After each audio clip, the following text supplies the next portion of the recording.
परमेश्वरः गुरु साक्षात् परब्रह्म तस्मै श्री गुरवे नमः।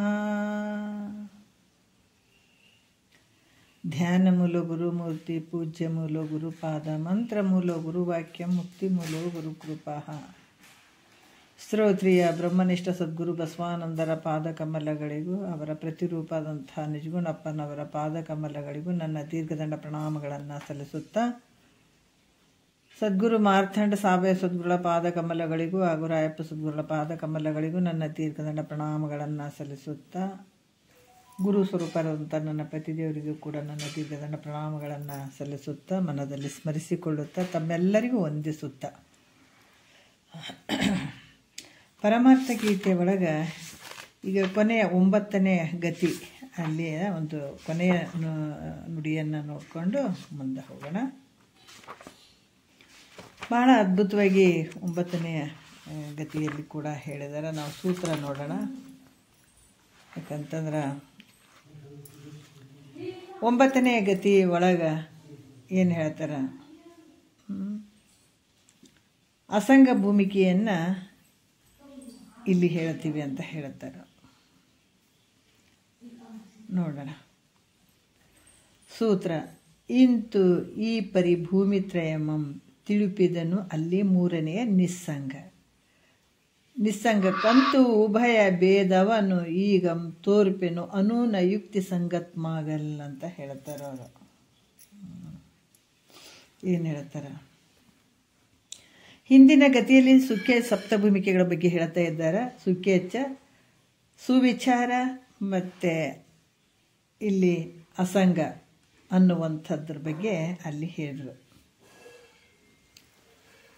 ಇವಾಗ ಮುಂದಿನ ವಿಚಾರಗಳನ್ನು ಅವ್ರು ಹೇಳ್ತಾರೆ. ಏನು ಹೇಳ್ತಾರೆ ನೋಡೋಣ. ಈ ಗತಿಯಲ್ಲಿ ಯಾವ ರೀತಿ ಅಂತಂದ್ರೆ, ಅಸಂಗಮೆ ಅಂದರೆ ಈ ಒಂದು ತಾನೇ ಸತ್ಯನು, ಅದರಿಂದ ಅಸಂಗ ಅದನ್ನು ಎಲ್ಲವೂ ಇರುವಂಥದ್ದು, ಮಿಥ್ಯೆ ಆಗಿರುವಂಥದ್ದು. ವಿಚಾರ ಮಾಡಿ ನೋಡಲು ಕಾರ್ಯಕ್ಕೆ ಕಾರಣ ಇಲ್ಲದ್ದರಿಂದ ಎಲ್ಲವೂ ಮಿಥ್ಯೆ, ತಾನೇ ಸತ್ಯ, ಅದರಿಂದ ಅದು ಹೆಂಗದನ ಅಸಂಗ ಅದನ ಅಂತ ಹೇಳುವಂಥದ್ದು. ಮತ್ತೀಗ ಈ ಒಂದು ಕೊನೆಯ ಒಂದು ನುಡಿಯಲ್ಲಿ ಹೇಳ್ತಾರೆ.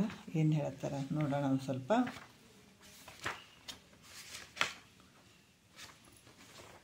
ಇಂದಿನ ವಿಚಾರದಲ್ಲಿ ಕೂಡ ಹಲವಾರು ವಿಚಾರಗಳನ್ನು ಅವರು ಹೇಳಿದ್ದಾರೆ.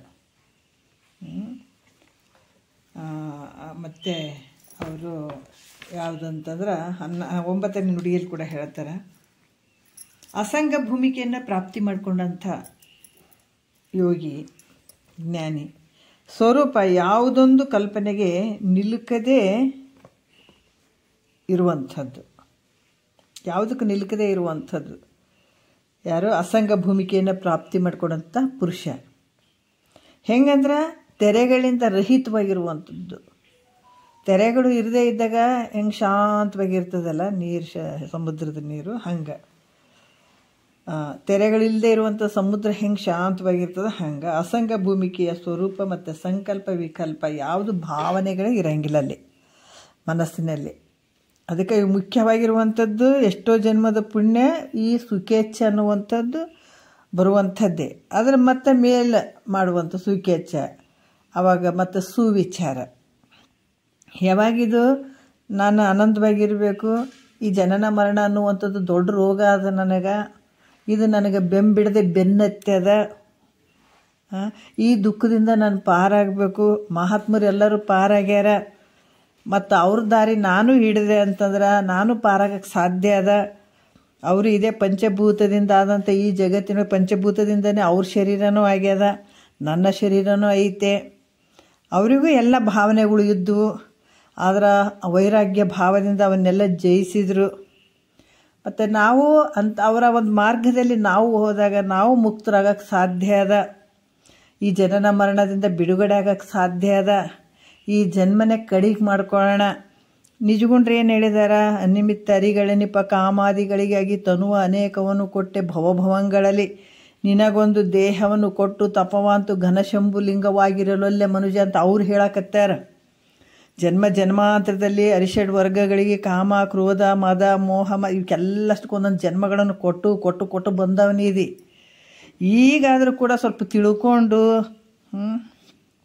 ನಿನಗಾಗಿ ಈ ದೇಹವನ್ನು ಬಳಸುಗೋ ಅಂತ ಅವ್ರು ಹೇಳಕತ್ಯಾರ. ಅದಕ್ಕೆ ಇದರಿಂದ ನಾನು ಬೇಗ ಪಾರಾಗಬೇಕು ಅಂತ ಏನು ಭಾವ ಬರ್ತದಲ್ಲ, ಅದು ಸುಖೇಚ್ಛೆ. ಇದು ಎಷ್ಟು ಜನ್ಮದ ಪುಣ್ಯ ಈ ಭಾವ ಬರಬೇಕಾದ. ಇದು ಬಂದಾಗ ಆವಾಗ ಸದ್ಗುರುಗಳಿಗೆ ಹುಡ್ಕಕ್ಕೆ ಶುರು ಮಾಡ್ತಾನೆ. ಎಲ್ಲಿ ಸಿಕ್ಕಾರಪ್ಪ ನನ್ನ ರೋಗ, ಭವರೋಗಕ್ಕೆ ವೈದ್ಯ ಯಾರಿದ್ದಾರಪ್ಪ ಅಂತ ಹುಡುಕ್ತಾನೆ. ಆವಾಗ ಆತ ಸದ್ಗುರು ಸಿಕ್ಕಿಬಿಟ್ಟ ಅಂತಂದಾಗ, ಅಪ್ಪ ಹರನೇ ಪರಮಾತ್ಮನೇ ಅಂತ ದುಃಖದಿಂದ ಪಾರು ಮಾಡೋ ನನಗೆ ಅಂತ ಕೇಳ್ಕೊಳ್ಳುವಂಥದ್ದು. ಈತನ ಭಾವಕ್ಕೆ ಮೆಚ್ಚಿ ಈತನ ಕಷ್ಟವನ್ನು ನೋಡಿ ಹೆಂಗಾದ್ರೆ ಮಾಡಿ ಈತನ ಈ ಜನ್ಮವನ್ನು ಉದ್ಧಾರ ಮಾಡ್ಬೇಕನ್ನುವಂಥ ಕರುಣೆ ಭಾವ ಬಂತು ಗುರುವಿನ ಹತ್ರ. ಅಂದಾಗ ನೀ ಗೆದ್ದಿ. ಆವಾಗ ಆತನ ಕೃಪೆ ಆಯಿತು ಅಂದಾಗ ಆತನ ವಾಕ್ಯಗಳನ್ನು ಕೇಳಿದಾಗ ಅದು ತಿಳಿತಾ ಹೋಗ್ತದೆ ಸದ್ಗುರುವಿನ ಕೃಪೆಯಿಂದ. ಕೇಳ್ತಾ ಹೋದಾಗ ಅದೆಲ್ಲ ಅರ್ಥ ಆಗ್ತದೆ. ಇದನ್ನು ವಿಚಾರ ಮಾಡುವಂಥದ್ದು ಸುವಿಚಾರ. ನಾನು ಯಾರಿದ್ದೀನಿ, ಇಲ್ಲಿಗೆ ಯಾಕೆ ಬಂದೆ, ಈ ಶರೀರ ಅಂದರೆ ಏನು, ಇಂದ್ರಿಯಗಳು ಅಂದರೆ ಏನು, ಇದು ವ್ಯವಹಾರ ಹೆಂಗೆ ನಡೆದದ, ಇದನ್ನು ಮಾಡುವಂಥದ್ದು ಇದಕ್ಕೆ ಸುವಿಚಾರ. ಇದನ್ನು ತಿಳ್ಕೊಂಡು ಅಲ್ಲಿ ಅಸಂಗ ಅಂದರೆ ಯಾವುದು ಸಂಘ ನನಗಿಲ್ಲ ಎಲ್ಲ ನೋಡ್ರಿ. ಮತ್ತು ಮೇಲ್ಮಟ್ಟಕ್ಕೆ ಹೋಗುವಂಥ ವಿಚಾರಗಳು ಇದು ಯಾವುದು ನನಗೆ ಸಂಬಂಧ ಇಲ್ಲ. ಶರೀರವನ್ನು ಹಿಡ್ಕೊಂಡು ಈ ಶರೀರಗಳಾಗಿರ್ಬೋದು, ಶರೀರ ಆಗಿರ್ಬೋದು, ಇದರಲ್ಲಿ ತೋರ್ತಾ ಇರುವಂಥದ್ದು ಸಮಗ್ರವಾಗಿರುವಂಥ ಇಂದ್ರಿಯಗಳು ಅದಾವ. ಇದೊಂದು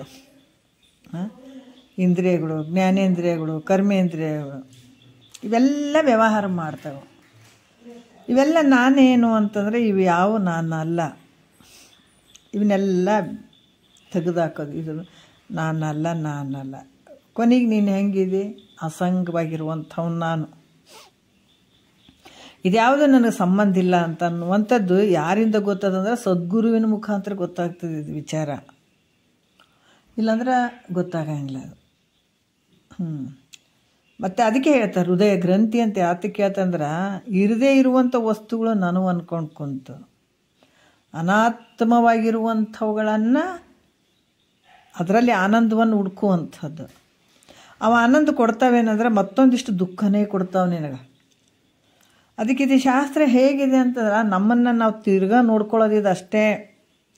ಈ ಗ್ರಂಥ ಹೆಂಗದಾವಂತಂದರೆ ಹೃದಯ ಗ್ರಂಥಿಯನ್ನು ಬಿಡಿಸುವಂಥ ಗ್ರಂಥಗಳು. ಇವಕ್ಕೆ ಪುಸ್ತಕಗಳು ಅನ್ನಬಾರ್ದು, ಗ್ರಂಥನೇ ಅನ್ನಬೇಕು.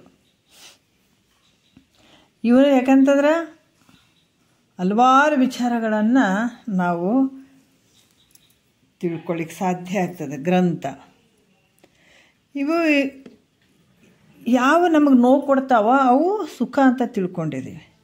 ಯಾವ ನಮಗೆ ಆನಂದ ಅನ್ನಿಸ್ತದ ಅದು ದುಃಖ ಅಂತ ಅಂದ್ಕೊಂಡಿದ್ದೀವಿ. ಅದಕ್ಕೆ ಇದಕ್ಕೆ ಕೂಡ ಚಿದ್ಭ್ರಾಂತಿ ಅಂತ ಕೊಡ್ತಾರೆ. ಭ್ರಾಂತಿ ಆಗ್ಯದ ನಿನಗೆ. ಇದರಿಂದ ಇದು ಈ ರೀತಿಯನ್ನು ತಿಳ್ಕೊಂಡು ಈ ಮೂರನೇ ಭೂಮಿಕೆ ಅಸಂಗ. ಇದು ಯಾವುದು ನಾನಲ್ಲ, ಇರುವಂಥ ನಾನು ಒಬ್ಬನೇ ಅದೀನಿ. ಆದರೆ ಇವು ಕಣ್ಣಿಗೆ, ಕಿವಿಗೆ, ವಿಷಯಾದಿಗಳಿವೆ ಎಲ್ಲ ತೋರಕತ್ತಾವಲ್ಲ, ಇದು ಮೋಸ ಆಗಿದೆ. ಯಾಕಂದರೆ ನನ್ನನ್ನು ನಾನು ಮರ್ತದಕ್ಕಾಗಿ ಈ ಕಣ್ಣು ನೋಡಿದಂಥದ್ದೇ ಸತ್ಯ ಅಂದ್ಕೊಳತ್ತದ, ಕಿವಿ ಕೇಳಿದಂಥದ್ದೇ ಸತ್ಯ ಅಂದ್ಕೊಳತ್ತದ, ದಾರಿ ಬೇರೆ ಹಿಡಿದ್ಬಿಟ್ಟಾವ. ಮತ್ತು ಸುಖ ಆಗೋದಂದ್ರೆ ಹೆಂಗಾಗ್ತದೆ? ನಾವು ಬೆಂಗಳೂರಿಗೆ ಹೋಗ್ಬೇಕಂತ ಹೈದ್ರಾಬಾದ್ ದಾರಿ ಹಿಡಿದ್ರೆ ಬೆಂಗಳೂರು ಬರ್ತದನ? ನಮ್ಮ ದಾರಿ ಏನಾಗ್ಯದ, ಇದು ಈ ಒಂದು ಗಾಡಿ, ಶರೀರ ಅನ್ನುವಂಥ ಗಾಡಿ ಆ ಕಡೆ ತಿರುಗಿಸ್ಬಿಟ್ಟಿವಿ. ಬೆಂಗಳೂರಿಗೆ ಹೋಗೋದು ಬಿಟ್ಟಿವಿ, ಹೈದ್ರಾಬಾದ್ ದಾರಿ ಹಿಡಿಸ್ಬಿಟ್ಟಿವಿ. ಮತ್ತು ಅದು ಯಾವಾಗ ಮುಟ್ಟಬೇಕು? ಈ ದಾರಿ ಹಿಡಿದು ಬಿಟ್ಟಾಗ ಭಾಳ ಜಿಗಜಾಂತರ ವ್ಯತ್ಯಾಸ ಐತೆ. ಹಾಗಾಗಿ ಆ ಗಾಡಿ ಆ ಕಡೆ ಹೋಗೋದಲ್ಲಪ್ಪ. 84 ಲಕ್ಷ ಜೀವರಾಶಿಯಿಂದ ಈ ಗಾಡಿಯನ್ನು ದಾರಿ ಬಿಟ್ಟು ದಾರಿ ಹಿಡ್ಕೊಂಡು ಹೊಂಟೋದಕ್ಕೆ ನಿನಗೆ ದುಃಖ ಆಗ್ಯದ. ಅದಕ್ಕೆ ಇದನ್ನ ಈ ಕಡೆ ತಿರುಗಿಸು, ಬೆಂಗಳೂರು ಕಡೆ ದಾರಿ ಮಾಡು, ಬೆಂಗಳೂರು ಕಡೆ ಇದನ್ನು ತಿರುಗಿಸಿ, ಗಾಡಿಯನ್ನು ತಿರುಗಿಸಿ, ಶರೀರ ಅನ್ನುವಂಥ ಗಾಡಿಯನ್ನು ಈ ಕಡೆ ತಿರುಗಿಸು ಬೆಂಗಳೂರು ಕಡೆ ಅಂತ ಈ ಶರೀರ ಇಂದ್ರಿಯಗಳನ್ನು ಇವೆಲ್ಲವುಗಳನ್ನು ಈ ಕಡೆ ಮುಖ ಮಾಡಿಸುವಂಥದ್ದು ಸದ್ಗುರುವಿನ ಕೆಲಸ. ಆನಂದದ ಕಡೆ, ನಿನ್ನ ಆನಂದದ ಊರನ್ನು ತಲುಪಿಸ್ಲಿಕ್ಕೆ. ಯಾಕೆ ಬಿಟ್ಬಿಟ್ಟಿವಿ ಆನಂದದ? ಏನು ನಮ್ಮ ಊರು ಐತೆ, ಮನೆ ಐತೆ, ಸ್ವರಾಜ್ಯ ಸಿಂಹಾಸನ ನಂಬುದದು. ಅದನ್ನು ಬಿಟ್ಟುಬಿಟ್ಟು ಯಾರೋ ಒಂದು ಕೈಯಾಳಾಗಿಬಿಟ್ಟಿದ್ದೀವಿ. ಪರತಂತ್ರ ಅಂತ ಹೇಳ್ತೀವಲ್ಲ, ಸ್ವತಂತ್ರ ಇದ್ದದ್ದನ್ನು ಬಿಟ್ಬಿಟ್ಟಿದ್ದೀವಿ.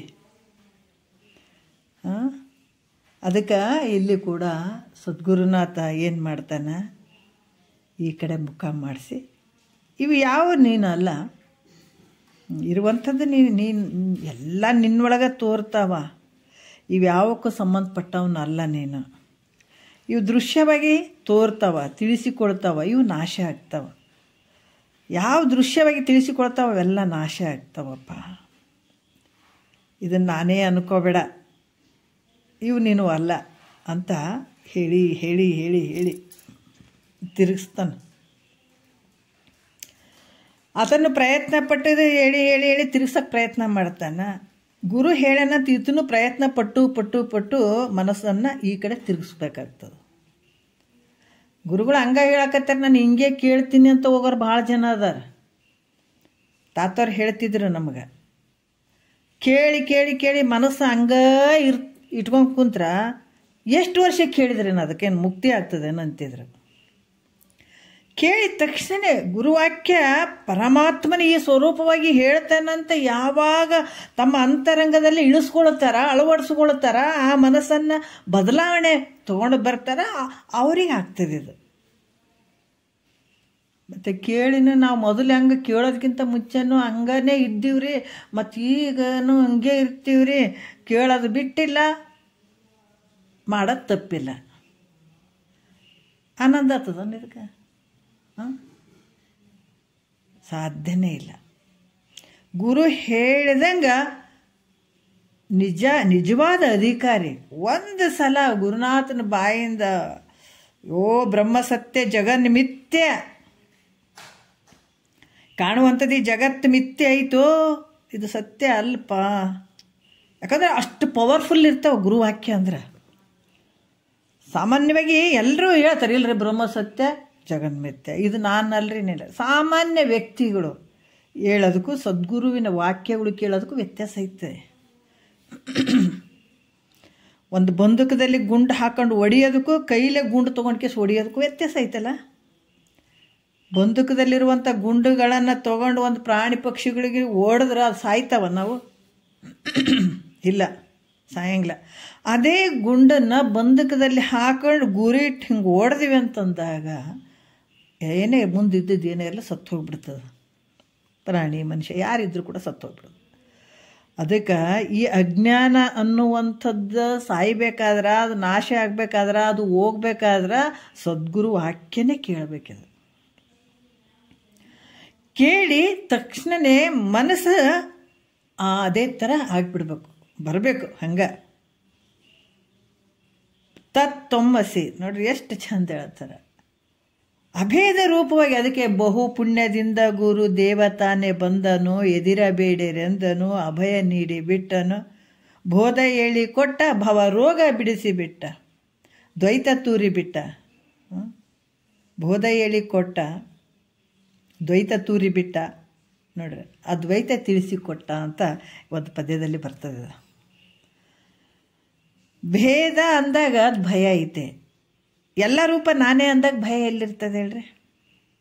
ನಿನಗೆ ನಿರ್ಭಯವನ್ನಾಗಿ ಮಾಡುವಂಥವನದನ್ನು ಸದ್ಗುರು. ಸಾಯ್ತೀನಿ ಅನ್ನೋದು, ನನಗೆ ಕಷ್ಟ ಐತೆ ಅನ್ನೋದು, ಇವು ಯಾವ ದುಃಖಗಳಿಂದನೇ ಪಾರು ಮಾಡ್ತಾನತ್ತ. ಅದಕ್ಕೆ ಹೇಳ್ತಾರೆ, ಎಷ್ಟು ದಿವಸ ಕೇಳಿದ್ರು ಕೂಡ ನಾನು ಹಿಂಗೇ ಮಾಡ್ತೀನಿ ರೀ.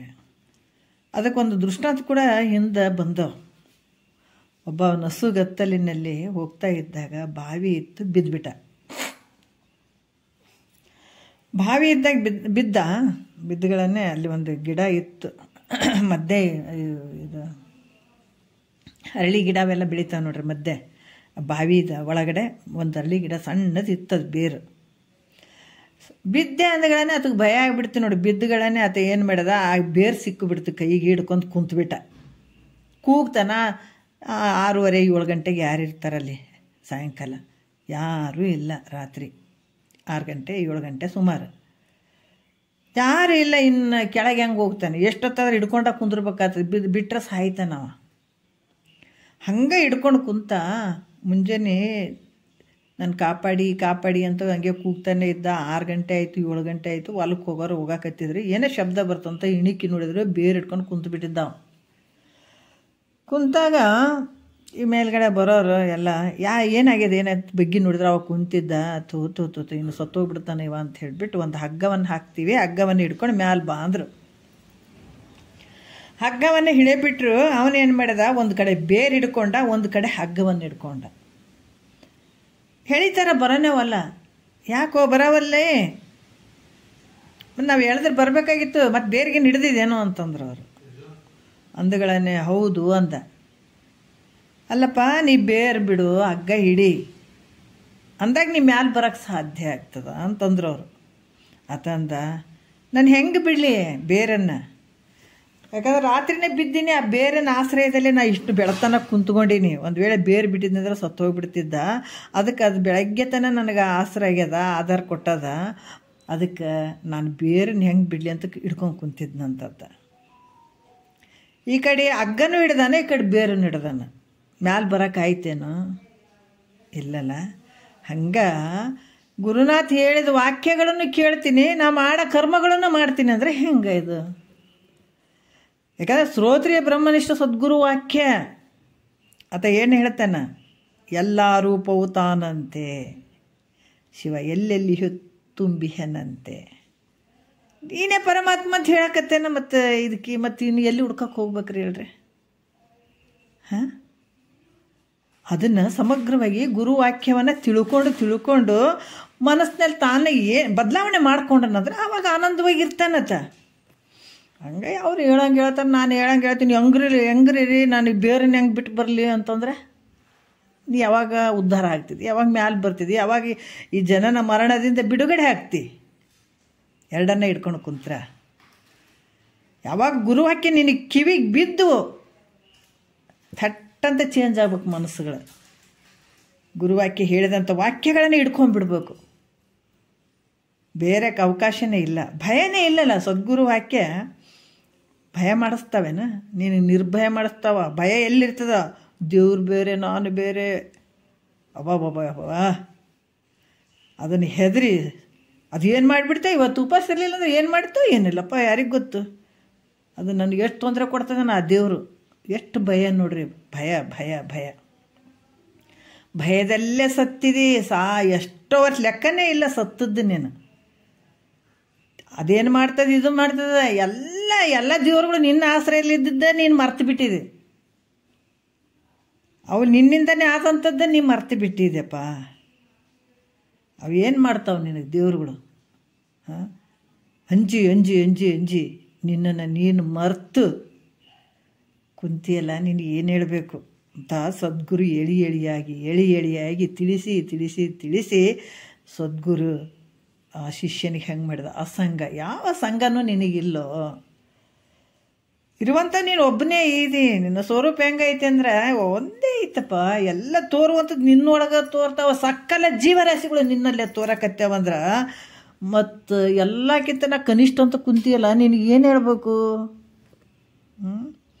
ಅದಕ್ಕೆ ಎಲ್ಲ ವಿಚಾರಗಳನ್ನು ಹೇಳಿದಾಗ ಅವಾಗ ಅಸಂಗ ಎಲ್ಲವನ್ನ ಬಿಡುವಂಥದ್ದು. ಯಾವ ಸಂಘ ನಿನಗಿಲ್ಲ.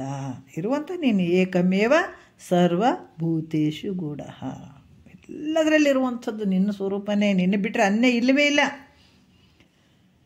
ಗಡಿಗೆ ಒಳಗೆ ಬರೀ ಮಣ್ಣೈತೆ.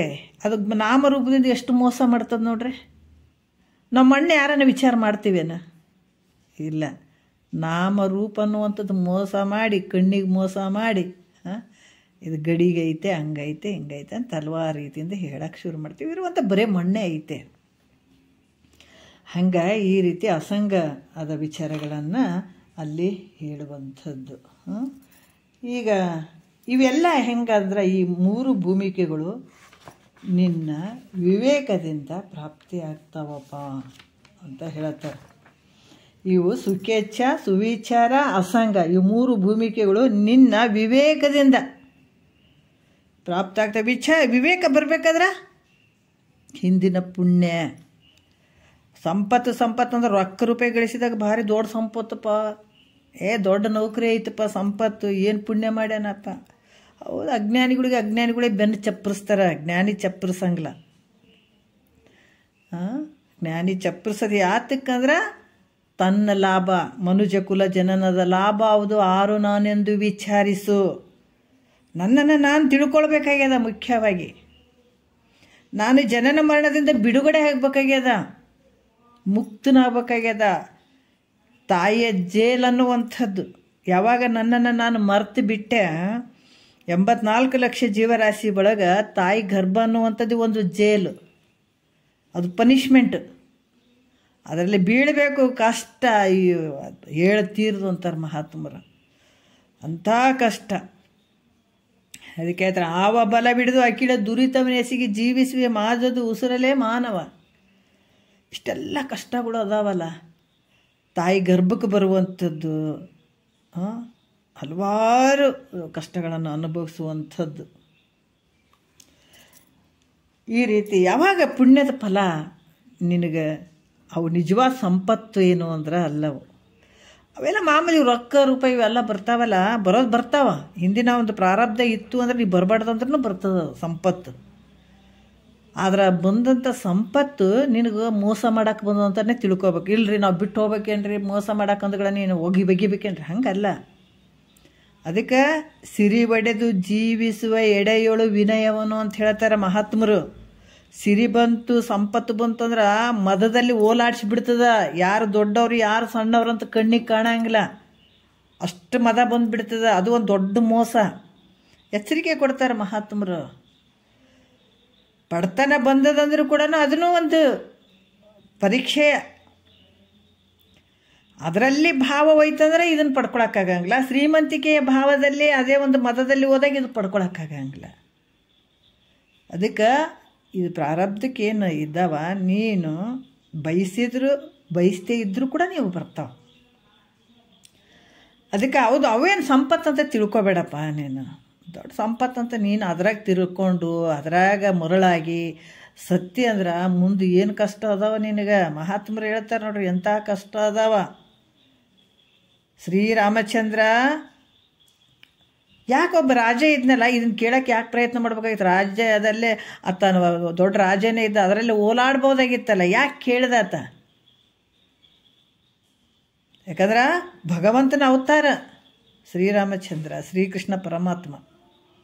ಇವ್ರು ಯಾಕೆ ಇಷ್ಟು ಆದರ್ಶವಾಗಿ ಬಂದರು ಅಂತಂದ್ರೆ, ಈ ನಮ್ಮಗಳ ಸಲುವಾಗಿ ಭೂಮಿ ಮೇಲೆ ಹುಟ್ಟಿ ಬರ್ತಾವಲ್ಲ ಜೀವಿಗಳು, ಮನುಷ್ಯನ ಶರೀರಾಗಿ ತೊಟ್ಕೊಂಡು ಬಂದು ಇದು ಭಾಳ ತಪ್ಪಿ ಬಂದದ್ದು. ಇದು ಶರೀರ, ಇದು ಬೆಲೆ ಕಟ್ಟಕ್ಕೆ ಆಗದೇ ಇರುವಂಥದ್ದು.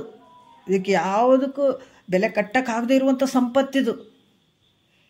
ಇದು ಬಂದುಬಿಟ್ಟದ. ಇದು ಹಂಗೆ ಕಳ್ಕೊಂಡ್ಬಿಟ್ರೆ ಮತ್ತೆ ಎಷ್ಟು ಜನ್ಮಗಳಲ್ಲಿ ಕಷ್ಟ ಅನುಭವಿಸ್ಬೇಕಾಗ್ತದೆ.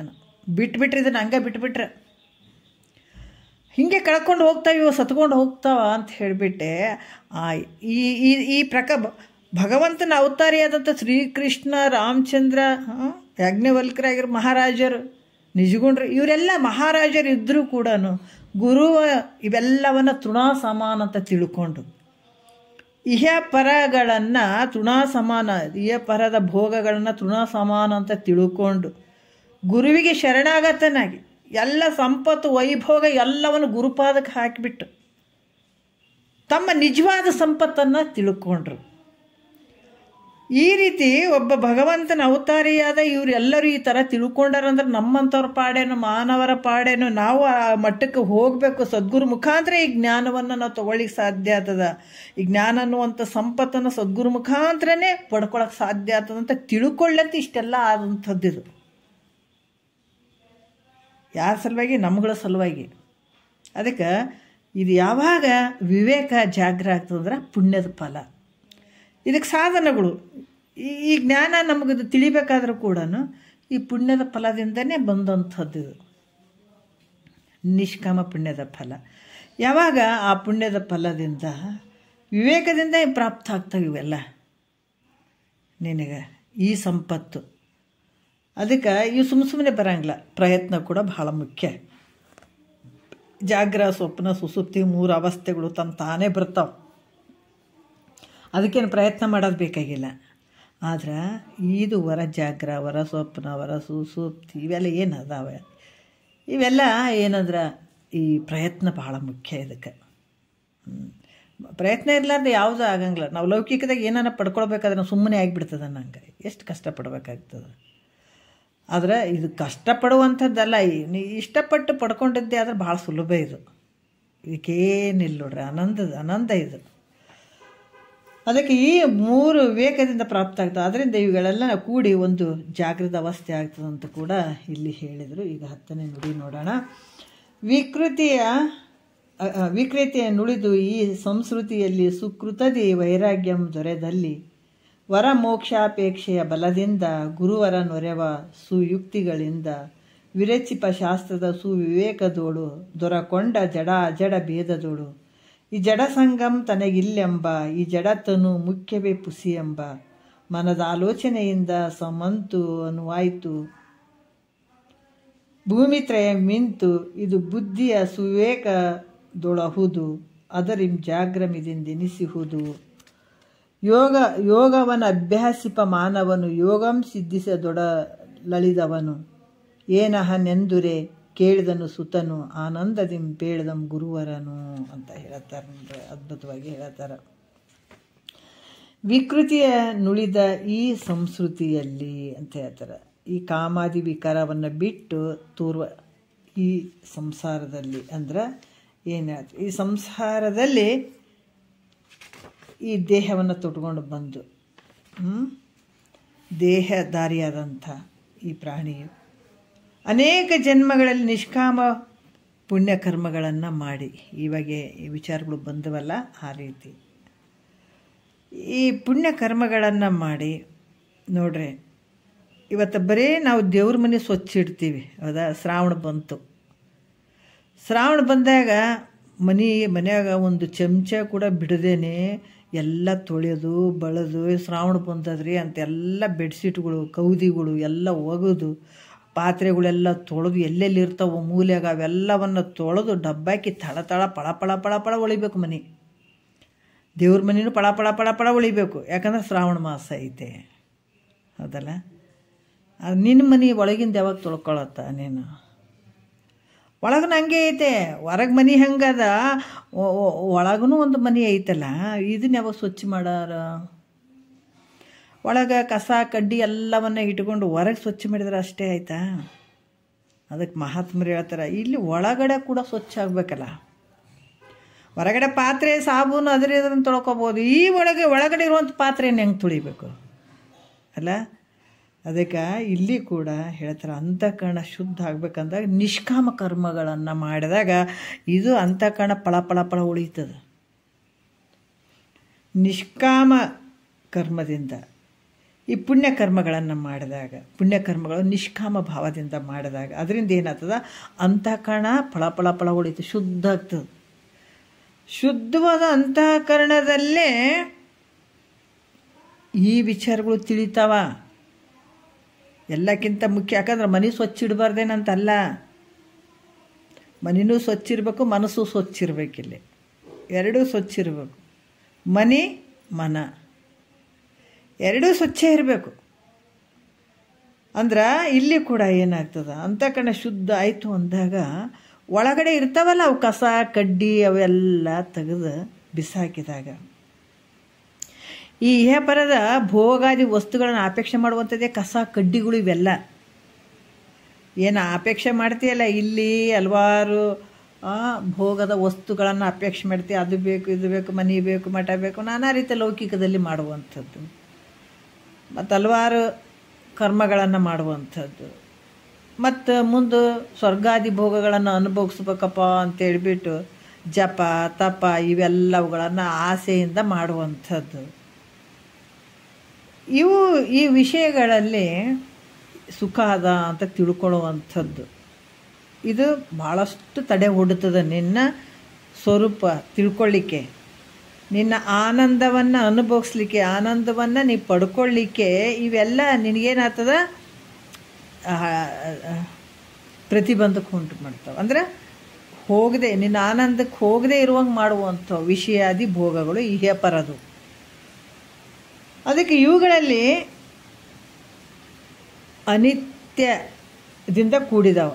ಅನಿತ್ಯಾದಿ ದೋಷಗಳನ್ನು ಕಂಡುಹಿಡಿಯುವಂಥದ್ದು ಯಾವಾಗ ಮನಸ್ಸಿನಲ್ಲಿ ಬರ್ತದಂತಂದ್ರೆ, ನೀನೇನು ನಿಷ್ಕಾಮ ಪುಣ್ಯ ಮಾಡಿ ಅಂತಃಕರಣ ಶುದ್ಧ ಆಯಿತು ಅಂದಾಗ ಆವಾಗ ಆ ಶುದ್ಧಾಂತಕರಣದಲ್ಲಿ ಇಹ ಪರದ ವಿಷಯಗಳು ಇವು ದೋಷದಿಂದ ಕೂಡಿದಾವ, ಇವು ಅನಿತ್ಯದಿಂದ ಅದಾವ ಅಂತ ಈ ವೈರಾಗ್ಯ ಭಾವ ಬರ್ತದ ಪುಣ್ಯದ ಫಲದಿಂದ. ಇದು ದೊಡ್ಡ ಸಂಪತ್ತಿದು. ಯಾವುದ್ರ ಮೇಲೆ ಭಾವ ಹೋಗಂಗಿಲ್ಲ, ವೈರಾಗ್ಯ ಭಾವ ಬರುವಂಥದ್ದು. ಅದರಿಂದ ಏನಾಗ್ತದ, ಯಾವಾಗ ವೈರಾಗ್ಯ ಭಾವ ಬಂತಂದ್ರೆ ಅಪೇಕ್ಷೆನೇ ನೀ ಪಡಲಿಲ್ಲ ಅಂತಂದ್ರೆ ಮತ್ತು ಕ್ರೋಧ, ಮೋಹ, ಮದ, ಮಾತ್ಸರ್ಯ ಇವು ಮುಂದಕ್ಕೆ ಬರಂಗಿಲ್ಲ. ಕಾಮ ಅನ್ನುವಂಥ ಯಾವಾಗ ಎದ್ದ ಅಂತಂದ್ರೆ ಇವೆಲ್ಲಷ್ಟು ಬೆಲ್ಲಕ್ಕೆ ಎದ್ದು ನಿಂದಿರ್ತಾವೆ.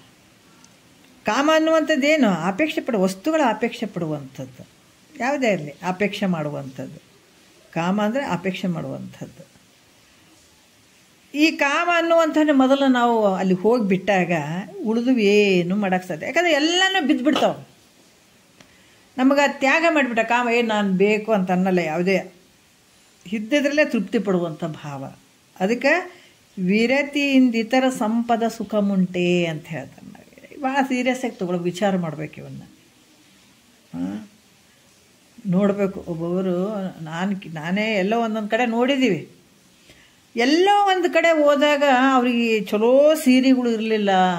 ಎಲ್ಲ ಲಗ್ನ ಟೈಮಲ್ಲಿ ಎಲ್ಲರೂ ಚಲೋ ಸೀರೆ ಹಾಕ್ಕೊಂಡು ಬಂದ್ರಂದ್ರೆ ಇವ್ರಿಗೆ ತಳಮಳ, ಇಂಥ ಸೀರೆ ನಾವು ಹುಟ್ಟಿನ ಅವ್ರು ಎಂತೆಂಥ ಸೀರೆ ಹುಟ್ಟಾರಂತ ಮನ್ಯಾಗ ಬಂದು ಒಂದು ದಮ್ಮು ಹತ್ಬಿಡೋದು.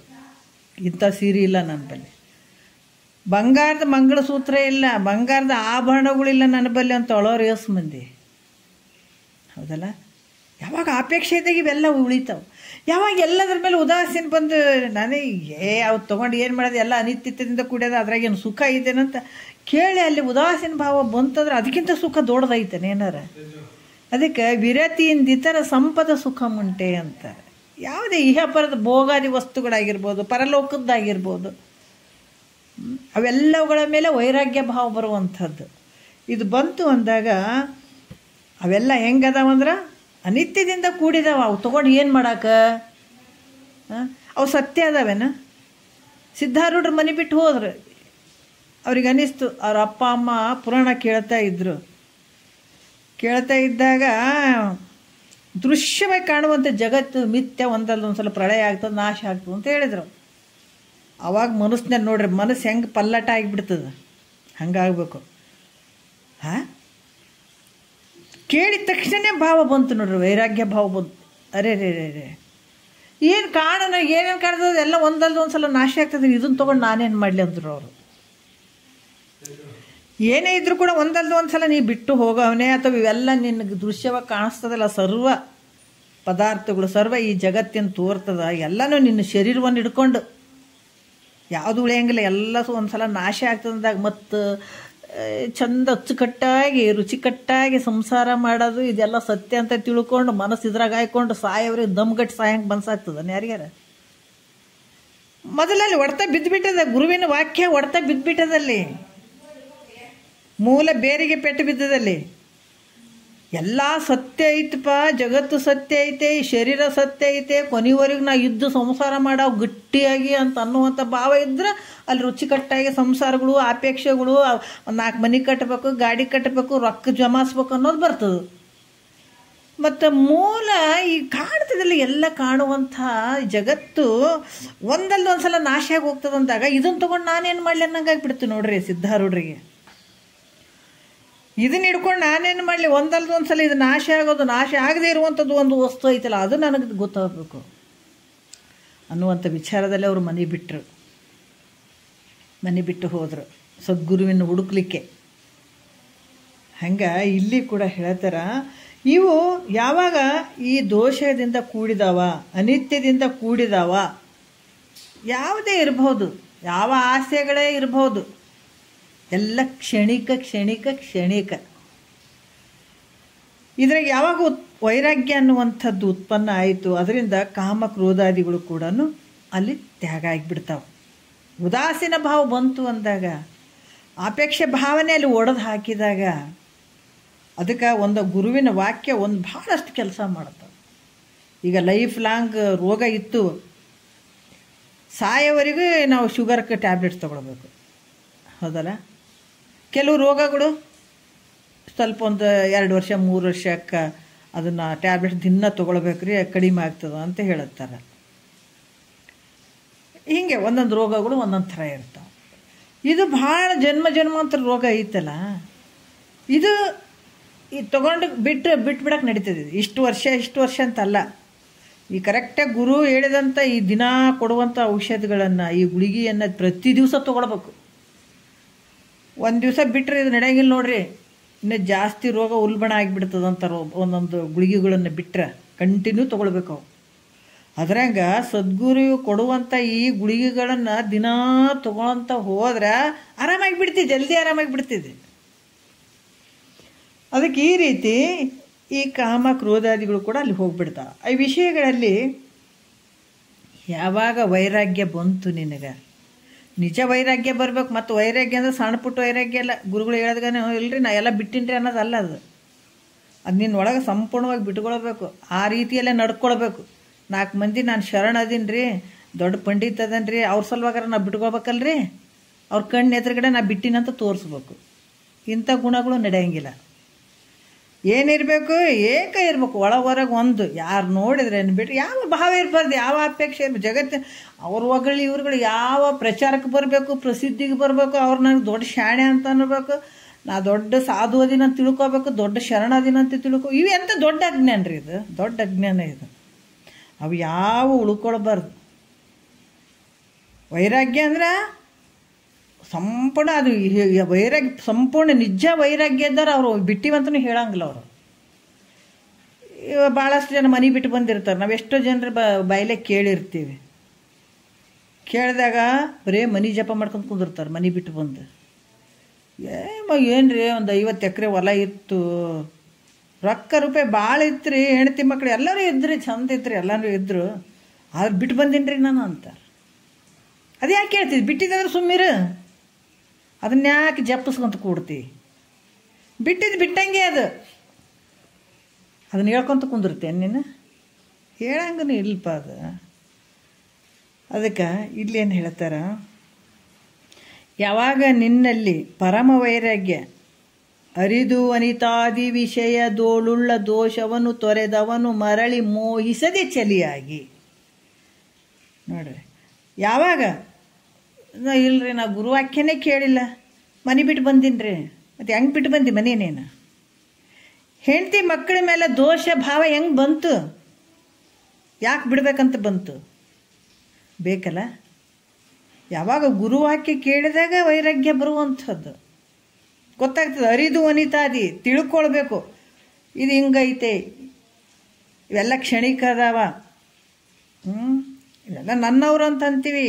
ನಿನ್ನ ಶರೀರದಾಗ ಕೈ ಕಾಲುಗಳೇ ಯಾವ ನಿನವೆಲ್ಲ, ನಿನ್ನ ಆಯುಷ್ಯ ಇರ್ತದೆ, ಕೈ ಕಾಲು ಕಣ್ಣುಗಳೆಲ್ಲ ಕೈ ಕೊಟ್ಟು ಬಿಡ್ತಾವಂದಾಗ ನಿನಗೆ ಹೆಂಡ್ತಿ ಮಕ್ಕಳು ಇವರೆಲ್ಲ ನಿನಗೇನು ಏನು ಸಾಯುವವರೆಗೆ ಭಾಳ ಚಂದ ನೋಡ್ಕೋತಾರ.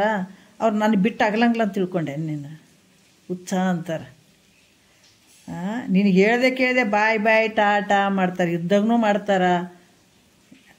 ನಿನ್ನ ಬಿಟ್ಟು ಅವರನ್ನ ಹೋಗ್ಬೋದು, ನೀನಾರ ಹೋಗ್ಬೋದು, ಮುಗೀತು. ಅವಾಗ ಯಾವ ಸಂಬಂಧನೇ ಇಲ್ಲ. ಸುಮ್ಮನೆ ಹಂಗೆ ಸುಮ್ಮನೆ ಸುಳ್ಳು ನಮ್ಮಲ್ಲಿಲ್ಲ ವಯ್ಯ, ಸುಳ್ಳೇ ನಮ್ಮನಿ ದೇವ್ರು ಅನ್ನಂಗ ಎಲ್ಲ ಸುಳ್ಳಿನ ಪ್ರಪಂಚ ಇದು, ಸುಮ್ಮನೆ. ಅದಕ್ಕೆ ಯಾವಾಗ ಇಂಥ ಭಾವ ಅರಿದು ಅನಿತಾದಿ ವಿಷಯದೋಳುಳ್ಳ ದೋಷವನ್ನು, ಅದ ಭಾಳ ದೋಷದಿಂದ ಕೂಡ್ಯದ. ಹೆಂಡತಿ ಮಕ್ಕಳು ಸಂಸಾರ ಈ ಶರೀರ ಇವೆಲ್ಲ ಏನದಾವ ಅಂದ್ರೆ ಇವು ಚಲೋ ಅಂತ ತಿಳ್ಕೊಂಡಿದ್ದೆ ನೀನು. ಇವೆಲ್ಲ ಭಾಳ ದೋಷದಿಂದ ಕೂಡ್ಯಾವ, ನೀನು ತೊಂದರೆ ಕೊಡ್ತಾವ ಮುಂದೆ. ನಿನಗೀಗ ಭಾಳ ಚಂದ ಅನ್ನಿಸಿರ್ಬಹುದು, ಹಿಂಗೆ ಇರಂಗಿಲ್ಲ. ಅದಕ್ಕೆ ಆರು ನಾನೆಂದು ವಿಚಾರಿಸು ವಿಷಮ ಸಂಸಾರ. ಇದು ಸಂಸಾರ. ನಾ ಭಾಳ ಕಮ್ಮಗದೀನಿ, ಅವ್ರಿಗೆ ಭಾಳ ತ್ರಾಸಾಗ್ಯದ, ನಾನು ಯಾವತ್ತು ಹಿಂಗೆ ಇರ್ತೀನಿ ಅಂತ ಯಾವತ್ತೂ ಅನ್ಕೋಬೇಡ. ಎಷ್ಟು ಶ್ರೀಮಂತದೀನಿ ನಾನು, ಅವ್ರು ಎಷ್ಟು ಬಡವ್ರು ಅದಾರ, ಅವ್ರ ಮನ್ಯಾಗ ಸತ್ತಾರ, ನಾನು ಬೇಕಾದಂಗದೀನಿ ನಮ್ಮ ಮನ್ಯಾಗ, ನೀ ಅನ್ಕೋಬೇಡಪ್ಪ. ಇದು ವಿಷಮ ಸಂಸಾರ ಐತಿ. ಇದು ಒಂದು ಟೈಮ್ನಾಗ ಇದ್ದಂಗೆ ಇನ್ನೊಂದು ಟೈಮಿಗೆ ಇರಂಗಿಲ್ಲ. ಇದು ಬದಲಾವಣೆ ಆಗ್ತದೆ. ಅದಕ್ಕೆ ಆರು ನಾನೆಂದು ವಿಚಾರಿಸು, ಮೊದಲು ವಿಚಾರಿಸು. ಈ ಸಂಸಾರ ಹೆಂಗದ, ವಿಷಮ ಅದ. ಒಂದು ಟೈಮಿಗೆ ಇದ್ದಂಗೆ ಇನ್ನೊಂದು ಟೈಮಿಗೆ ಇರಂಗಿಲ್ಲ. ಇದು ಕನಸಂತ ತಿಳ್ಕೊ ಅಂತ ಹೇಳ್ತಾರೆ. ಮೊದಲೇ ಹೇಳ್ಬಿಡ್ತಾರೆ ಅವರು, ಸ್ಟಾರ್ಟಿಂಗೇ ಹೇಳ್ಬಿಡ್ತಾರೆ. ಇದು ಕನಸಿನಾಗ ಏನು ಸತ್ಯ ಅದನ್ನು ಕನಸು ಮಾಡುವಂಥದ್ದು ಏನಾದರೂ ಸತ್ಯ ಐತೇನ್ರಿ? ಸತ್ಯ ಅಲ್ಲ ಅದು. ಬೇಕಾದಂಗೆ ರಾಜನೇ ಇರಲಿ, ಏನು ಕನಸಿನಾಗ ದುನ್ಯದ ಎಲ್ಲಷ್ಟು ಆಗ್ತಾವೆ, ಅದ್ರ ಸತ್ಯನ. ಅದ್ರಾಗ ಈ ಜಾಗ್ರದಲ್ಲಿ ನೀನೇನು ಮಾಡಾಕತ್ತೀಯಲ್ಲ, ಇದು ಭಾಳ ಗಳಿಸೀನಿ, ಭಾಳ ಸಾಯೋವರೆಗೂ ದಮ್ಮು ಗಟ್ಟಿ ಹೋಗ್ತೀವಿ, ದಮ್ಮು ಬರ್ತದ್ರಿ. ದುಡ್ದು ದುಡ್ದು ದುಡ್ದು ಜಮಾಸಿ, ರೊಕ್ಕ ಜಮಾಸಿ ಮಾಡಿ ಮಾಡಿ ಮಾಡಿ ಒಂದಲ್ಲ ಎರಡಲ್ಲ ಹಲವಾರಕ್ಕೆ ದಣಿಸಿಬಿಡ್ತೀವಿ ಮನಸ್ಸನ್ನು. ಆದ್ರೂ ತೃಪ್ತಿ ಅದೇನಂದ್ರೆ ಎಲ್ಲ ಮಾಡಿಬಿಟ್ಟಿವಿ, ಬಿಟ್ಟು ಹೋಗ್ಬೇಕಲ್ಲ ಅನ್ನುವಂಥ ದುಃಖ ಶುರುವಾಗಿಬಿಡ್ತದೆ ಕೊನೆಗೆ. ಏಟು ಗಳಿಸಿದ್ದೀವಿ, ಎಚ್ಚರನೇ ಇಲ್ಲ, ಅಲ್ಲಿ ಗಳಿಸೋವರೆಗೂ ಎಚ್ಚರಿಲ್ಲ ಮನುಷ್ಯನಿಗೆ. ಯಾವ ಗುರುವಾಕ್ಯನೂ ಬೇಡ, ಯಾವ ವಾಕ್ಯನೂ ಬೇಡ, ಎಚ್ಚರನೇ ಇಲ್ಲ. ದುಡ್ಡು ಗಳಿಸ್ಬೇಕು, ಕೊನೆಗೆ ದಮ್ಮತ್ತಿ ಬಿಡ್ತದೆ, ಶರೀರಕ್ಕೆ ರೋಗ ಬಂದುಬಿಡ್ತದೆ. ಡಾಕ್ಟ್ರ್ ಎಲ್ಲ ತಿನ್ಬೇಡಪ್ಪ, ಬಿಟ್ಬಿಡು, ಅದಿರು ಏನು ಇದು ಮಾಡಬೇಡ, ಒಂದು ಕಡೆ ಕುಂತ್ಬಿಟ್ರೆ ರೆಸ್ಟ್ ತಗೋ. ಅವಾಗ ಗೊತ್ತಾಯ್ತು ಒಂದೊಂದು ಊರ್ಣಗಳು. ಅರೆ ರೇ ರೇ ರೇ ಇಷ್ಟು ವರ್ಷ ದುಡ್ದು ಬಿಟ್ಟೆ, ಕೋಟಿಗಟ್ಟಲೆ ಮನೆ ಕಟ್ಸಿದೆ, ಕೋಟಿ ಅನ್ನಗಟ್ಟಲೆ ದುಡ್ಡು ಇಟ್ಟೆ, ಇನ್ನು ಎಲ್ಲಿಗೆ ಹೋಗೋಕೆ ರೆಡಿ ಆದವ ನೀನೀಗ? ಹತ್ರ ಎಲ್ಲಿಗಾಗಿದೆ? ಮರಣಕ್ಕೆ. ಅದಂತೂ ಸತ್ಯನೇ ಐತಲ್ಲ, ಹೋಗಲೇಬೇಕಲ್ಲ. ತಿಳ್ಕೊ. ಅದಕ್ಕೆ ಇವೆಲ್ಲ ಕನಸಿದ್ದಂಗಪ್ಪ ಇದೆಲ್ಲ, ಯಾವುದು ಸತ್ಯವಾಗಿರುವಂಥದ್ದು ಅಲ್ಲ ಇದು. ಅದಕ್ಕೆ ಯಾವಾಗ ನಿನಗೆ ವೈರಾಗ್ಯ ಭಾವ, ನೀವು ಎಲ್ಲ ಬಿಡು ಅಂತ ಹೇಳಿಲ್ಲ. ನೀ ಸಂಸಾರ ಅದಕ್ಕೆ ಹೆಣ್ಣು ಬಿಡು, ಒಂದು ಬಿಡು, ಮಣ್ಣು ಬಿಡು. ಹೆಣ್ಣು ಮಾಯ ಎಂಬೋರು ಹೆಣ್ಣು ಮಾಯ ಅಲ್ಲ, ಒನ್ನು ಮಾಯ ಎಂಬರು ಒನ್ನು ಮಾಯ ಅಲ್ಲ, ಮಣ್ಣು ಮಾಯ ಎಂಬರು ಮಣ್ಣು ಮಾಯ ಅಲ್ಲ, ನಿನ್ನ ಮನದ ಮುಂದಣ ಆಸೆ ಮಾಯ ಕಣಗುಹೇಶ್ವರ. ಯಾವ ಏನು ಮಾಡಿಲ್ಲ, ನೀ ಮನಸ್ಸಿನಾಗ ಇಳಿಸ್ಕೋಬೇಡ. ಇಳಿಸ್ಕೊಂಡೆ ಅಂದರೆ ವಿಷ ತಿಂದಂಗೆ ಅಂತಾರೆ ಅವರು. ವಿಷ ಏನು ಮಾಡ್ತದೆ? ಸ್ಲೋ ಪಾಯ್ಸನ್ ಅಂತ ನೋಡ್ರಿ. ಸ್ಲೋ ಪಾಯ್ಸನ್ ಹಾಕಿದಾಗ ದಿನ ಇಟ್ಟಿಟ್ಟು ಸಾಯಿ ಬಿಡ್ತದೆ. ಅದ್ರಂಗ ಇವು ಹೆಣ್ಣು, ಒನ್ನು, ಮಣ್ಣು ಇವನ್ನ ಯಾವಾಗ ನೀನು ಸತ್ಯ ಅಂತ ಸ್ವೀಕಾರ ಮಾಡ್ಕೊತ ಹೋದಿ ಅಂದ್ರೆ ದಿನಾ ಸತ್ತಂಗೆ, ಕೊನೆಗೆ ಒಂದು ಸಲ ಫಿನಿಶ್ ಆಗಿಬಿಡುತ್ತೆ, ಎಲ್ಲ ಮುಗೀತು. ಯಾವಾಗ ಹೋಗೋದು ಕೊನೆ ಟೈಮ್ನಲ್ಲಿ ಏನಿರ್ತದೆ? ಅದು ದೊಡ್ಡ ದುಃಖ. ಅದ್ರ ಫಲ ಯಾವುದು? ದೊಡ್ಡ ದುಃಖ. ಮುಂದಿನ ಲೋಕಗಳನ್ನು ಸುಖ ಐತೇನು? ಅಲ್ಲಿನೂ ಸುಖ ಇಲ್ಲ, ಬರೀ ದುಃಖನೇ. ಯಾಕೆ ನೀ ಮಾಡ್ಕೊಂಡದ್ದ ಅಂತ ಬೀಜ ಹಾಕ್ಕೊಂಡ್ಬಿಟ್ಟಿದ್ದಿ ಮೊದಲೇ, ದುಃಖದ ಬೀಜ ಹಾಕ್ಕೊಂಡಿದ್ದಿ. ಮತ್ತು ಚಲೋ ಹಣ್ಣಿಂದು ಫಲ ಅಂದ್ರೆ ಹೆಂಗೆ ಬರ್ತದ? ಸಾಧ್ಯನೇ ಇಲ್ಲ.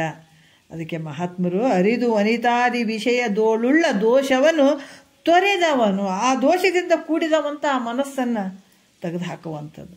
ಮರಳಿ ಮೋಹಿಸದೆ ಛಲಿಯಾಗಿ ಅದನ್ನು ಬಿಟ್ಟದ್ದು ಮತ್ತೆ ತಿರ್ಗಾ ನೋಡುವಂಗಿಲ್ಲ,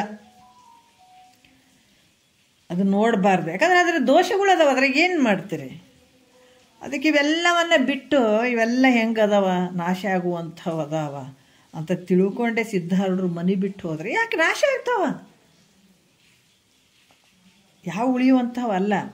ಹಾಗಾಗಿ ಈ ಒಂದು ಅತ್ಯಂತ ದುಃಖ ನಿವೃತ್ತಿ ಪರಮಾನಂದ ಪ್ರಾಪ್ತಿ ರೂಪ ಮೋಕ್ಷದ ಇಚ್ಛೆಯ ಯಾವಾಗ ವೈರಾಗ್ಯ ಭಾವ ಬಂದಾಗ ಯಾವಾಗಲಿರುವಂಥ ಆನಂದ ಅಂದ್ರೆ ಆ ದುಃಖ ನಿವೃತ್ತಿ ಆಗಬೇಕು. ನನಗಿವೇನು ದುಃಖಗಳದಾವ, ಜನ್ಮ ಜನ್ಮಾಂತರ ದುಃಖ ಏನದಾವ, ಇವೆಲ್ಲ ನಿವೃತ್ತಿ ಆಗಬೇಕು. ಯಾವಾಗಲಿರುವಂಥ ಆನಂದದ ಪ್ರಾಪ್ತಿ ನನಗಾಗಬೇಕು ಅನ್ನುವಂಥ ಇಚ್ಛೆ ಅಲ್ಲಿ ಬರ್ತದೆ. ಈ ರೀತಿ ಮುಮುಕ್ಷತ್ವ ಇದ್ದುದರಿಂದ ಆವಾಗ ಈ ಭಾವ ಯಾವಾಗ ಆಗ್ತದೆ, ಆವಾಗ ಗುರುಗಳನ್ನು ಕಂಡು ಗುರುವಿನನ್ನು ಹೊಂದಿ ಗುರು ಸೇವಾ ತತ್ಪರನಾಗಿ ಅವಾಗ ಏನಾಗ್ತದೆ, ಅಷ್ಟು ದುಃಖಕ್ಕೆ ಈಗ ನೋಡ್ರಿ ಭಾಳ ದೊಡ್ಡ ರೋಗ ಇದ್ದಾಗ ಒಬ್ಬ ಒಳ್ಳೆ ಡಾಕ್ಟರ್ ಸ್ಪೆಷಲಿಸ್ಟ್ ಅಂತ ಸಿಕ್ಕಾಗ ನಾವು ಅದನ್ನೇ ದೇವ್ರು ಅಂದ್ಕೊಂಡ್ಬಿಡ್ತೀವಿ, ಹೌದಿಲ್ಲ? ಯಪ್ಪ ಸದ್ಯಕ್ಕೆ ಎಷ್ಟು ಒಳ್ಳೆ ಡಾಕ್ಟ್ರ್ ಸಿಕ್ಕನ್ರಿ ಅಂತ ಹೇಳ್ತೀವಿ. ಯಾಕೆ ಆತನ ಬೆಲೆ ಗೊತ್ತಿರ್ತದೆ ನಮಗೆ. ಅದ್ರಾಗ ಈತ ದುಃಖದಿಂದ ಬಿಡುಗಡೆ ಆಗಬೇಕು, ಅತ್ಯಂತ ಪರಮಾನಂದ ಸ್ಥಿತಿ ನನಗಾಗಬೇಕು ಅನ್ನುವಂಥ ಭಾವ ಹೊಂದಿದತ ಶ್ರೋತ್ರಿಯ ಬ್ರಹ್ಮನಿಷ್ಠ ಸದ್ಗುರು ಸಿಕ್ಕ ತಕ್ಷಣವೇ ಆತ ಸೇವಾದಿಗಳನ್ನು ಮಾಡಿ ಕೃಪೆಯನ್ನು ಪಡೆದು ಶ್ರವಣ ಮಾಡ್ಲಿಕ್ಕೆ ಶುರು ಮಾಡ್ಕೊಂಡ್ಬಿಡ್ತಾನೆ ನಾವು. ಅದಕ್ಕೆ ಆ ಗುರುಗಳು ಇದನ್ನು ಅನೇಕ ದೃಷ್ಟಾಂತಗಳು ಇದನ್ನು ನೋಡ್ಕೊಂಡಿರ್ತಾರ. ಗುರುಗಳು ಇದನ್ನ ಅಂತಃಕರಣವನ್ನು ನೋಡ್ಕೋತಾರ, ಈತ ಅಧಿಕಾರಿ ಅದನ್ನಂತ ತಿಳ್ಕೊಳ್ತಾರ. ಸದ್ಗುರುವಿಗೆ ಈ ವಿಚಾರಗಳನ್ನು ತಿಳಿಸ್ಬೇಕಾದ್ರೆ ಎಂತೆಂಥವ್ರಿಗೆ ಬರ್ರಿ ಹೇಳ್ತೀನಿ ಬರ್ರಿ, ನಮ್ಮ ಅದ್ರಾಗ ಜಾಸ್ತಿ ಶಿಷ್ಯರುಗಳು ಇರಲಿ, ಜಗ್ಗಿ ಮಂದಿ ಕುಂತಿರ್ಬೇಕು, ಹಂಗಾದ್ರೆ ಮಾತ್ರ ಶಾಸ್ತ್ರ ಹೇಳ್ತೀನಿ ಅಂತಾರೆ ಏನು ಗುರುಗಳು. ಅಯ್ಯೋ, ಇದಕ್ಕೆ ಭಾಳ ಮಂದಿ ಏನು ಬೇಕಾಗಿಲ್ಲಪ್ಪ. ಭಾಳ ಮಂದಿಗೆ ಎಲ್ಲಿ ಸಿಗ್ತದೆ ಸಂಪತ್ತು? ಎಲ್ಲ ಇಬ್ಬರಿಗಿದೆ ಜ್ಞಾನದ ವಿಚಾರ ಸಿಗ್ಬೇಕಂದ್ರೆ ಎಲ್ಲೋ ಒಬ್ರಿಬ್ರಿಗೆ ಅಂಥ ಅಧಿಕಾರಿಗಳು ಎಲ್ಲೋ ಒಬ್ರು ಡಿಸ್ಟಿಕ್ ಒಬ್ಬ DC ಇರ್ತಾನೋದಿಲ್ಲ. ಆದರೆ ಎಲ್ಲೋ ಒಬ್ರು ಇರ್ತಾರೆ ಇದನ್ನು ಕೇಳೋರು. ಒಬ್ಬನಪ್ಪ ಈ ಜನ್ಮ ಸಾರ್ಥಕ ಮಾಡ್ಕೋತೀನೋ, ಈ ದುಃಖ ಐತೋ ಅಂತ ಯಾರು ಅಧಿಕಾರಿಗಳು ಬಂದು ಕೇಳ್ತಾರೆ ಅವಾಗ ಹೇಳಂತ ಹೇಳ್ಯಾರ ಅವರು. ಏನು ಸಾವಿರಾರು ಮಂದಿ ನಾವು ಭಕ್ತರು ಇರಬೇಕು, ನಾವು ಗುರು ದೊಡ್ಡ ಶ್ರೇಷ್ಠ ಅದೀನಿ, ಅಷ್ಟು ಭಕ್ತರು ಅದಾರ ನೋಡ್ರಪ್ಪ ಅಂತ ಏನು ಇದು ಮಾಡ್ಕೊಂಡು ತಿರುಗಾಡೋಕ್ಕಾದನ ಇದು ಜ್ಞಾನ? ಒಬ್ಬನ ಉದ್ಧಾರ ಮಾಡಪ್ಪ. ಅಧಿಕಾರಿ ಬಂದು ನಿನ್ನ ಪಾದಕ್ಕೆ ಬಿದ್ದಾನಂದ್ರೆ ಅವನು ಉದ್ಧಾರ ಮಾಡಿ ಕೆಲಸನೇ ನಿನ್ನ ಕೆಲಸ ಐತೆ. ಗುರುವಿನ ಕೆಲಸ ಏನೈತಿ? ಬರೀ ತಿರುಗಾಡೋ ಕೆಲಸ ಇರ್ತದೆ ಗುರುವಿನ ಕೆಲಸ. ಈ ಭೂಮಿಗೆ ಬಂದಾರಲ್ಲ, ಯಾಕಂದರೆ ಈ ಬಂಧನದಿಂದ ಬಿಡುಗಡೆ ಮಾಡುವಂಥ ಶಕ್ತಿ ಗುರುವಿಗೆ ಮಾತ್ರ ಅದ. ಮತ್ತು ಗುರು ಅದನ್ನು ಹೇಳಲಾರ್ದು ಮತ್ತೆ ಹೆಂಗಂಗೆ ತಿರುಗಾಡಿದ್ರೆ ಮತ್ತು ಶಿಷ್ಯ ಯಾವಾಗ ಉದ್ಧಾರ ಆಗಬೇಕು? ಮತ್ತು ಈ ಮುಮುಕ್ಷುಗಳು ಎಲ್ಲಿಗೆ ಹೋಗಬೇಕು? ಹಾಗಾಗಿ ಗುರುಗಳು ಆ ಅಧಿಕಾರಿ ಶಿಷ್ಯನ ಮಾತ್ರ ನೋಡ್ತಾರೆ. ಅವರು ಅಧಿಕಾರಿ ಇರುವಂಥ ಶಿಷ್ಯನನ್ನು ನೋಡಿ ಶಾಸ್ತ್ರದ ಅರ್ಥವನ್ನು ಅನೇಕ ದೃಷ್ಟಾಂತಗಳನ್ನು ಕೊಟ್ಟು ತಿಳಿಯುವಂಗೆ ಹೇಳ್ತಾರೆ ಅವರು. ಮತ್ತು ತಾನು ವಿವೇಕದಿಂದ ನೋಡೋದ್ರಿಂದಲೂ ಇಲ್ಲಿ ಅನೇಕ ವಿಚಾರಗಳನ್ನು ಅವರು ಗೊತ್ತು ಮಾಡ್ತಾ ಅವತ್ತನ್ನು ತಿಳ್ಕೊಳ್ತಾನೆ. ಟೈಮ್ ಐತಿ ಇವಾಗ, ಇದನ್ನು ಇನ್ನೊಂದು ಸ್ವಲ್ಪ ಅದನ್ನು ಹಿಡ್ಕೊಂಡು ಮತ್ತೆ ನಾಳೆ ಮಾತಾಡೋಣ. ಭಾಳ ಅದ್ಭುತವಾದಂಥ ವಿಚಾರಗಳು ಹೇಳ್ತಾರೆ ಮಹಾತ್ಮರ ವಾಕ್ಯನ. ಹಾಗೆ ನೋಡೋಣ ನಾಳೆ ಏನು ಹೇಳ್ತಾರೆ ಮತ್ತೆ ಕೇಳೋಣ. ಒಂದೆರಡು ಮಾತು ಗುರುಗಳು ಪಾದಕ್ಕೆ ಅರ್ಪಿಸಿ ಹರ ಓಂ.